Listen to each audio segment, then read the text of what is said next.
अस्सलामुअलैकुम। Shirt cutting के related मुझे इतने मैसेजेस आते हैं ना कि आर्म होल की कटिंग समझ में नहीं आ रही, शर्ट का ये साइज़ बता दें, फ़लाँ साइज़ बता दें। तो आज मैंने सोचा सबसे पहले तो सामने आके आप लोगों को ये बताऊं कि आप लोग एक बार में सीखते क्यों नहीं हो। दूसरी बात ये कि आप वीडियो को स्किप क्यों करते हो, फास्ट करके क्यों देखते हो, फिर बहुत से पॉइंट्स मिस हो जाते हैं। आप लोग वीडियो को प्रॉपर वॉच किया करें ताकि आपको स्टेप बाय स्टेप हर चीज़ समझ में आ जाए। फिर बीबियाँ आती हैं आपके पास जो आपसे कपड़े सिलवाती हैं और वो कहती हैं मेरा यहाँ से शोल्डर उठ रहा है, मेरा तीरा ठीक नहीं है, मेरा गला पीछे जा रहा है। तो ईच एंड एवरीथिंग जो है वो आज की वीडियो में मैं आपको समझाने की पूरी कोशिश करूँगी ताकि एक ही वीडियो में आपके सारी जो बातें हैं, सारे डाउट्स हैं वो क्लियर हो जाएं। लेकिन अगर फिर भी नहीं क्लियर होते तो फिर मैं क्या कर सकती हूँ, फिर इसका यही मतलब है कि आप वीडियो को स्किप करते हैं। ठीक है, अगर आप चाहते हैं कि आपसे जो स्टिचिंग है वो एक ही टाइम में परफेक्ट हो, आपके अच्छे अच्छे कस्टमर बने, तो आपने क्या करना है, हर पॉइंट को गौर से समझना है, गौर से। ठीक है, और यहाँ पे मुझे जज नहीं करना, यहाँ पे मुझे कमेंट्स नहीं करने आप सामने क्यों आई, ये है वो है। तो सामने आने का मकसद ये था कि जो चीज़ आप लोगों को समझ में नहीं आती, बाज़ लोग वीडियो स्टार्ट करते हैं और समझते हैं पता नहीं क्या बताने लगी और स्किप करके भाग जाते हैं। मैं सामने इसलिए आई हूँ ताकि आपको बता सकूँ कि मैं किस टॉपिक पे आपको वीडियो बना के समझाने की कोशिश करने लगी हूँ। आर्म होल की कटिंग बड़े अच्छे तरीके से आप लोग समझ जाएंगे और हर साइज़ का आप कटिंग करना सीख जाएंगे। दूसरी बात ये कि स्लीव्स की कटिंग आप लोग बहुत ज़बरदस्त तरीके से सीख जाएंगे, इजी तरीके से। तो आपने क्या करना है, आप वीडियो को फुल वॉच करना है और फिर मुझे कमेंट्स में भी बताना है कि वीडियो फुल वॉच की है या नहीं की। तो चलें जी, वीडियो को स्टार्ट करते हैं। अब मैं यहाँ पे किसी को भी सामने लेके नहीं आ सकती थी, तो मैंने सोचा अपनी बेटी के ऊपर ही आपको वीडियो बना के जो है ना वो अच्छे से समझा दूँ। तो आपने क्या करना है, जब आपने बॉडी का साइज़ लेना है तो सबसे पहले आपने लेना है तीरे का साइज़। तो तीरे का साइज़ इस हड्डी से दूसरी हड्डी तक लिया जाता है और आपने जब भी तीरे का साइज़ लेना है तो बैक साइड से लेना है, फ्रंट साइड से बिल्कुल भी नहीं लेना। अब ये जो शोल्डर की एक साइड की हड्डी होती है वहाँ से दूसरी हड्डी तक आपने इस तरह से तीरे का साइज़ ले लेना है। उसके बाद हमने क्या करना है, हमने यहाँ तीरे से लेके अपनी हिप्स तक जो है वो साइज़ लेना होता है। आपने कस्टमर से पूछना है कि आपने चॉक्स जो हैं वो कहाँ तक पहनने हैं, हिप की सिलाई कहाँ तक आनी चाहिए, तो उस हिसाब से आपने जो है वो इस तरह से साइज़ लेना है। और फ्रंट साइड से कभी भी आपने शर्ट की लंबाई का साइज़ भी नहीं लेना, क्योंकि चेस्ट की वजह से उभार वाला हिस्सा होता है। तो जब आप लंबाई लेते हैं ना फ्रंट साइड से, तो उसमें क्या होता है कि वो बहुत ज़्यादा लंबा हो जाता है कमीज़। ठीक है, आपने हमेशा बैक साइड से शर्ट की लंबाई भी लेनी है। अब आपने क्या करना है, बाजू को सीधा कर लेना है। उसके बाद आपने हिप के साइज़ पे कस्टमर को, जैसे कि मैंने पहले भी आपको बताया कि आपने कस्टमर से पूछ लेना है कि वो किस जगह पे अपनी हिप की सिलाई जो है वो चाहता है कि कहाँ पे उसके हिप्स की सिलाई है। ठीक है, तो इस तरह से इंच टेप को तीरे पे रख के हिप का आपने साइज़ ले लेना है, कितने इंचेस पे बन रहा है। उसके बाद आपने क्या करना है, आर्म होल वाली जगह से, यहाँ से देखें मैं आपको बता रही हूँ, इसने क्योंकि काफ्तान पहना हुआ है तो शायद आपको इतनी समझ ना आए, लेकिन बाद में जो है ना मैं शर्ट पे भी आपको समझाऊंगी। तो आपने क्या करना है, जहाँ पे आपकी चेस्ट की सिलाई लगी होगी ना, इस तरह से कस्टमर के बाजू को आपने बिल्कुल सीधा कर लेना है। तो जहाँ पे आपके चेस्ट की सिलाई लगी होगी ना, वहाँ से आपने हिप तक तो ये वाला साइज़ ले लेना है। ठीक है, कि साइड सिलाई जो है ना वो कितनी आ रही है, तो उसके हिसाब से आपने जो है वो साइज़ ले लेना है। और उसके बाद आपने क्या करना है, कमर के पॉइंट को नोट करना है कि कमर जो है, कमर की फिटिंग तीरे से कहाँ तक आ रही है। ठीक है, इन चीज़ों को आपने नोट कर लेना है। और उसके बाद चेस्ट की मेजरमेंट्स कैसे लेनी है ये अब मैं बच्ची पे नहीं बता सकती, क्योंकि छोटी बच्ची है तो इस पे आपको बिल्कुल भी समझ नहीं आएगी। तो जो मेन चीज़ें थी वो मैंने आपको यहाँ पे समझा दी हैं। अगर आपको बॉडी से समझ नहीं आई तो फिर आप यहाँ शर्ट बिछा लें इस तरह से अपनी बिल्कुल सीधी रख के। तो शर्ट से मैं आपको समझाती हूँ। आपने तीरे वाली जगह पे इंच स्टेप को इस तरह से रखना है, फिर जहाँ पे आपके चौक की सिलाई स्टार्ट हो रही है ना, जहाँ से चौक स्टार्ट हो रहे हैं, तो वहाँ तक आपने साइज़ ले लेना है। यहाँ से देखिए तीरे से आपने ये वाली जो सिलाई आपकी यहाँ पे हिप वाली जगह की होती है ना, वहाँ तक आपने साइज़ लेना है।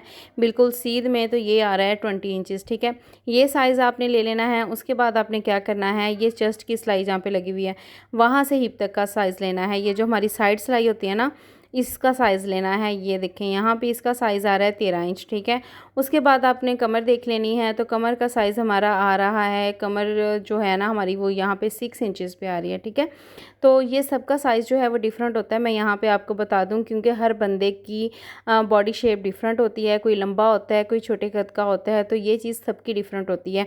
आपने इसी चीज़ को माइंड में नहीं रखना कि 13 इंच इनका आया था हम भी 13 इंच रखें। अगर आपकी हाइट लंबी हुई तो फिर वो ख़राब भी हो सकता है ये साइज़, तो आपने इस चीज़ को माइंड में रखना है। इसके बाद आपने क्या करना है, आर्म होल का साइज़ लेना है। तो तीरे पे इंची टेप को रख के जहाँ पे आपके आर्म होल की सिलाई आ रही है ना, वहाँ पे इंची टेप को इस तरह से घुमाते हुए आपने जो है वो आर्म होल का साइज़ लेना है। ये फ्रंट साइड से मैं ले रही हूँ, तो यहाँ पे 10 इंच हमारा जो है वो आर्म होल बन रहा है।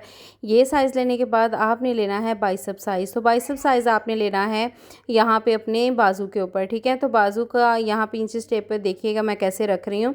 यहाँ पे जहाँ पे हम सिलाई जो ऊपर का हम 3 से 4 इंच का गैप रखते हैं ना, बिल्कुल सीध में, इस तरह से आपने इंच टेप को रख के तो यहाँ पे साइज़ लेना है। ये हमारा जो बाइसेप साइज़ इसका आ रहा है ना, वो 9 इंच आ रहा है, ठीक है। ये वाला गैप भी आपने जो है वो लाजमी नाप लेना है। तीरे से ये बाइसेप साइज़ तक ये ऊपर का जो फासला है वो कितना आ रहा है, और राउंड भी उसका जो है वो आपने साइज़ कर लेना है।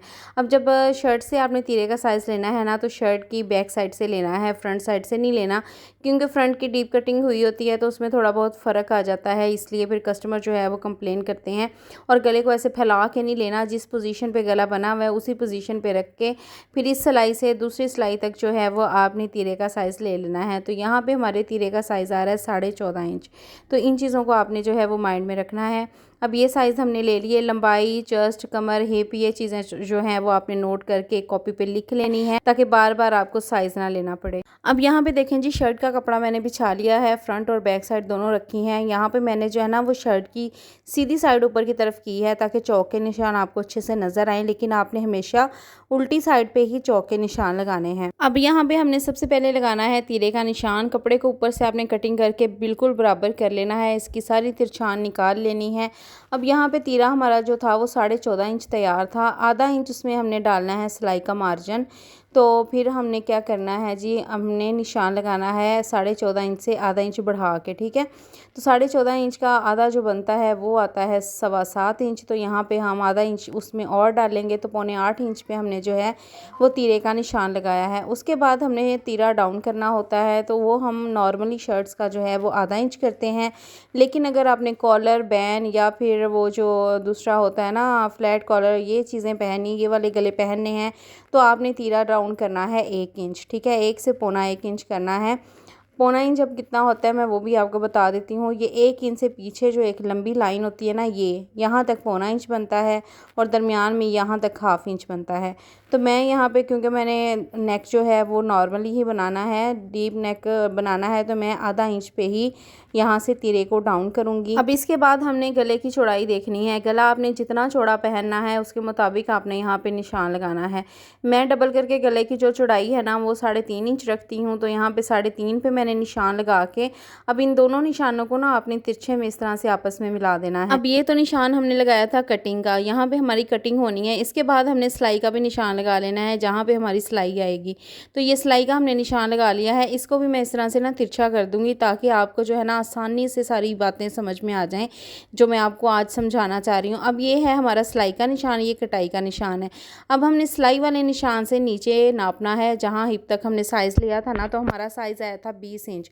यहाँ से हम नीचे 20 इंच पे इस तरह से जो है ना वो यहाँ पे 20 इंच आ रहा है, तो यहाँ पे हमने निशान लगा लेना है। यहाँ पे हमारी फिटिंग की ना साइड की सिलाई एंड होती है, तो वहाँ पे हमारी हिप का साइज़ होता है, ठीक है। इस चीज़ को अपने माइंड में रखना है। यहाँ पे हमने 20 इंच पे निशान लगा लिया है। अब हमने ये जो 20 इंच से ऊपर हमने साइज़ लिया था चेस्ट तक, तो वो हमारा आ रहा था 13 इंच। तो यहाँ पे 13 इंच पे हमने निशान नहीं लगाना, क्योंकि जब हम इसमें आधा इंच जब बाजू जोड़ेंगे तो आधा इंच सिलाई में जाएगा, तो वो हमारा 12.5 रह जाएगा। तो आपने क्या करना है, 13 इंच नहीं लेना, आपने 13.5 इंच लेना है, क्योंकि आर्म होल का जो सिलाई लगनी है ना बाजू अटैच होते वक्त, तो वो आधा इंच भी आपने इसमें लाजमी ऐड करना है।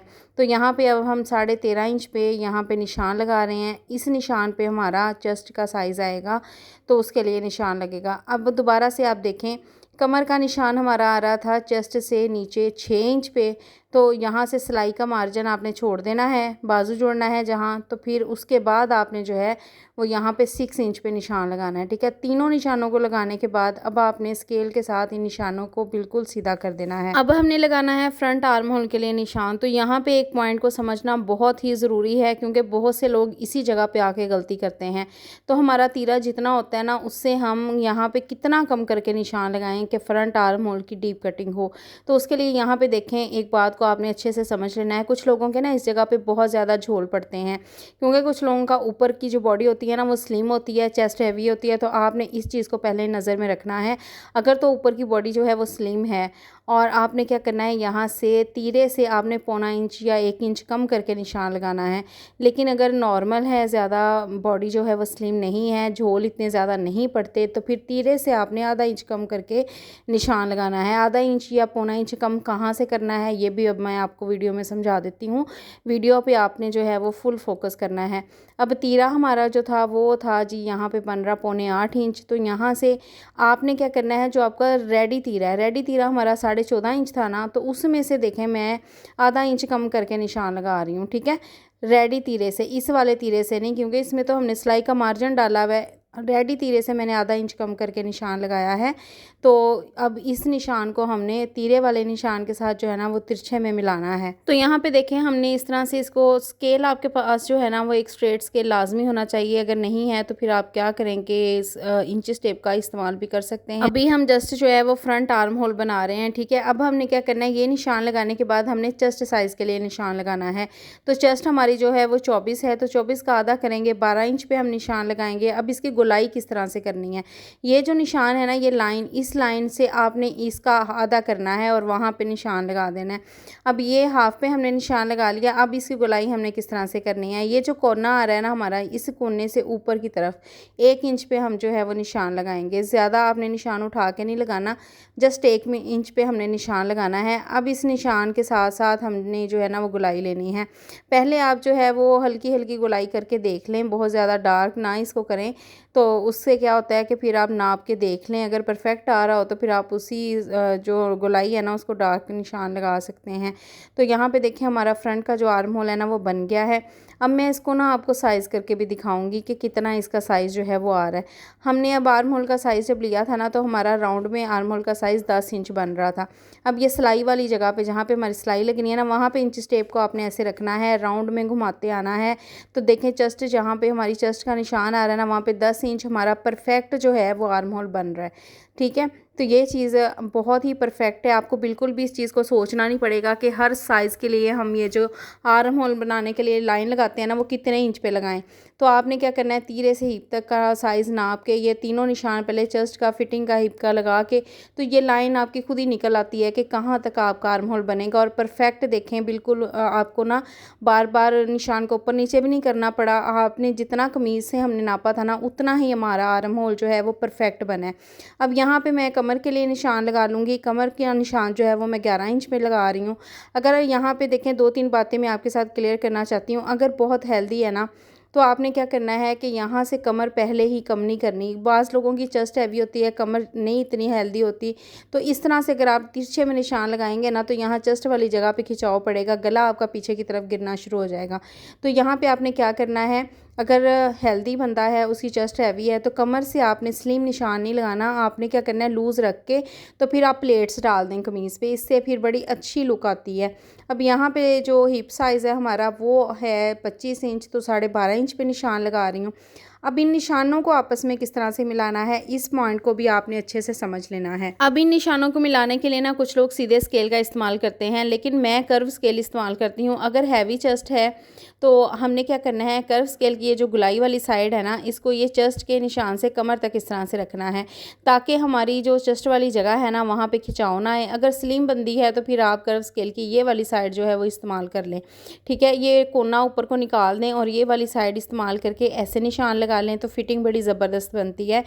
कमर वाली साइड पर नोक नहीं बनती। ठीक है, अगर मतलब हम सीधा स्केल इस्तेमाल करते हैं ना तो उससे नोक सी बन जाती है, लेकिन इस स्केल से नहीं बनती। लेकिन अगर पेट बड़ा है, बाज़ औक़ात होता है ना कि पेट हैवी होता है कुछ लोगों का, तो फिर आपने पेट वाली जगह पे ऐसे कर्व स्केल का ना उभार रख के तो फिर उसके साथ निशान लगा लेना है। फिर क्या होगा कि पेट वाली जगह से खिंचाव नहीं आएगा। ठीक है, मुझे बहुत सी लड़कियों के कमेंट आते हैं कि मेरी कस्टमर है वो बहुत हेल्दी है, पेट निकला हुआ है, तो फिटिंग अच्छी नहीं आती। तो मैंने इस पॉइंट को भी यहाँ पे क्लियर कर दिया। ठीक है, अब मैंने यहाँ पे क्योंकि हैवी है उनकी बॉडी, तो उनके साइज़ से जो है ना थोड़ा पहले ही लूज़ रखा है ताकि शेप अच्छी आए। अगर कोई हेल्दी बंदा होता है ना तो वो फिटिंग में कपड़े ना पहने, वो थोड़े लूज़ में ए लाइन शेप लॉन्ग शर्ट्स पहने। आप यकीन माने इतनी स्लिम लुक आती है ना, इतनी खूबसूरत लुक आती है। अब यहाँ पे देखें मैंने कर्व स्केल की गुलाई वाला हिस्सा ऊपर को निकाल दिया है और मैं यहाँ पे जो है ना इस तरह से फिटिंग का निशान लगा रही हूँ। तो आप इस चीज़ को ना फोकस किया करें कि वीडियो में मैं क्या चीज़ें समझाने की कोशिश कर रही हूँ। अगर दोबारा से बता दूँ पेट निकला हो तो फिर आप कर्व स्केल को इस तरह से रख सकते हैं, लेकिन यहाँ पे क्योंकि मैंने पहले ही शर्ट को थोड़ा लूज़ रखा है तो यहाँ पे मैं इसी तरह से फिटिंग बनाऊंगी। अब देखिए कमर वाली जगह पे जो है ना वो कोना नहीं बना। अब हमने फ्रंट आर्म होल जो है वो अपना बना लिया है। अब मैं आपको बताऊंगी कि बैक आर्म होल जो है ना वो हमने किस तरह से बनाना है। बैक आर्म होल बनाने पे भी मैंने बहुत सी वीडियोस बनाई हुई है, लेकिन आसान सा तरीका आप लोगों को बता देती हूँ। फ्रंट आर्म होल से 1 इंच आगे करके आपने इस तरह से निशान लगाना है। उसके बाद आपने क्या करना है, ये तीरे वाली जगह से बिल्कुल सीधा इस निशान को टच करना है। ठीक है, इस तरह से ये देखें तीरे वाली जगह से मैं इस निशान को इस तरह से डॉट डॉट्स करते हुए टच करूँगी। यहाँ पे एक चीज़ आपको क्लियर कर दूँ, बाज़ लोगों की ना बैक साइड बहुत ज़्यादा हैवी होती है, गर्दन के जगह वाली जगह पे ना बैक साइड हैवी होती है, तो फिर आप इसको बैक वाले आर्म होल को जो है ना वो थोड़ा सा इधर को करके भी निशान लगा सकते हैं ताकि बैक पे उनको तीरे वाली जगह पे जो है ना वो खिंचाव ना फील हो। ठीक है, अब ये देखें बैक आर्म होल हमारा बन गया और फ्रंट आर्म होल भी हमारा जो है वो यहाँ पे रेडी हो गया है। आई होप कि आपको ये सारी चीज़ें जो है ना वो क्लियर हो गई होंगी। अब हमने मार्जिन जो छोड़ना होता है ना, कम से कम 1.5 इंच मार्जिन लाजमी छोड़ा करें, ताकि इन फ्यूचर बाज़ात कमीज़ें तंग हो जाती हैं, तो अगर मार्जिन हो ना कमीज़ में तो हम कमीज़ को खुला कर सकते हैं। अब इसी तरह से जैसे फिटिंग का निशान लगाया है वैसे ही यहाँ पे निशान लगा लेंगे। अब हमने इसकी कटिंग करनी है, तो आपने जब कटिंग करनी है तो सारे पीसीस को पकड़ के पहले बैक आर्म होल पे कटिंग करनी है, फ्रंट आर्म होल पे कटिंग नहीं करनी। अब हमने क्या करना है, ये ऊपर की कटिंग भी कर देनी है। अब फ्रंट आर्म होल की कटिंग के लिए ये ऊपर वाले पीस को पकड़ेंगे और फिर हम करेंगे फ्रंट आर्म होल की कटिंग। बाजू कटिंग करने के लिए यहाँ पे मैंने बाजुओं की लंबाई और चौड़ाई के मुताबिक कपड़ा जो है वो पहले से उतार के रखा हुआ है। कपड़ा चौड़ाई में जो है ना वो आपने तकरीबन 1.5 इंच लाजमी ज़्यादा उतारना है। अब यहाँ पे मैं 4 इंच पे निशान लगाऊंगी, हैवी साइज़ है। 3.5 इंच पे भी आप निशान लगा सकते हैं मीडियम साइज़ तक। अब बाइसेप साइज़ हमारा 9 इंच था तो 9 इंच पे निशान लगाएंगे। यहाँ से आपने 2 से 2.5 इंच सीधा निशान लगाना है।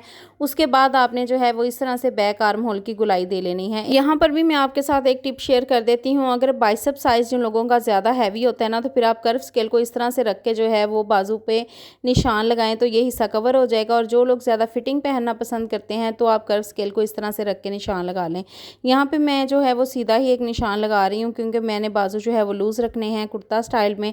तो यहाँ पे आपने निशान लगाने के बाद जो है इन निशानों के ऊपर कटिंग कर देनी है। अगर आपको बैक आर्म होल नहीं बनाना आता तो आप आयरन को भी इस तरह से रख के बैक आर्म होल बना सकते हैं। दोनों तरीकों से जैसे मर्जी आप आयरन को चाहे इधर से रख लें या उधर से रख लें, तो आप बैक आर्म होल के लिए ना इजीली निशान लगा सकते हैं। उसके बाद ये देखिए मैंने यहाँ से सारा एक्स्ट्रा कपड़ा कटिंग कर दिया है। ये जो निशान हमारा आ रहा है ना जहाँ पे सिलाई आनी है, वहाँ पे आपने इस तरह से चारों पीसेस को पकड़ के कट लगाना है। फिर ऊपर के 2 पीस पकड़ के इस कट के साथ मिलाते हुए ना सेट कर लेने हैं। अब ये जो एक्स्ट्रा कपड़ा आ रहा है ना, इसको हमने ऊपर वाले पीस के बिल्कुल बराबर में कटिंग कर देना है। दोबारा से इसको सेट करेंगे तो यहाँ पे देखें जी बाजू की हमारी डीप कटिंग जो है वो हो चुकी है। अब बाजू हमारे क्या परफेक्ट कटिंग हुए हैं, तो मैं शर्ट के साथ नाप के भी आपको दिखा देती हूँ। ये सिलाई वाली जगह से बाजू को इस तरह से रखेंगे, यहाँ पे देखें बिल्कुल राउंड में घुमाते हुए, तो बिल्कुल हमारी चेस्ट की सिलाई तक जो है वो परफेक्ट बाजू अटैच होंगे। मुझे लगता है कि कोई भी ऐसा आपका डाउट नहीं रहा होगा जो कि क्लियर ना हुआ हो। आपको हर चीज़ आसानी से समझ आ गई होगी। अगर फिर भी आपका कोई क्वेश्चन है तो कमेंट सेक्शन में मुझसे पूछ सकते हैं। मिलते हैं नेक्स्ट वीडियो में। कमेंट में लाजमी बताइएगा कि आपको वीडियो कैसी लगी और नेक्स्ट किस टॉपिक पे वीडियो होनी चाहिए वो भी आपने मुझे ज़रूर कमेंट्स करना है। मिलते हैं नेक्स्ट वीडियो में। अल्लाह हाफ़िज़।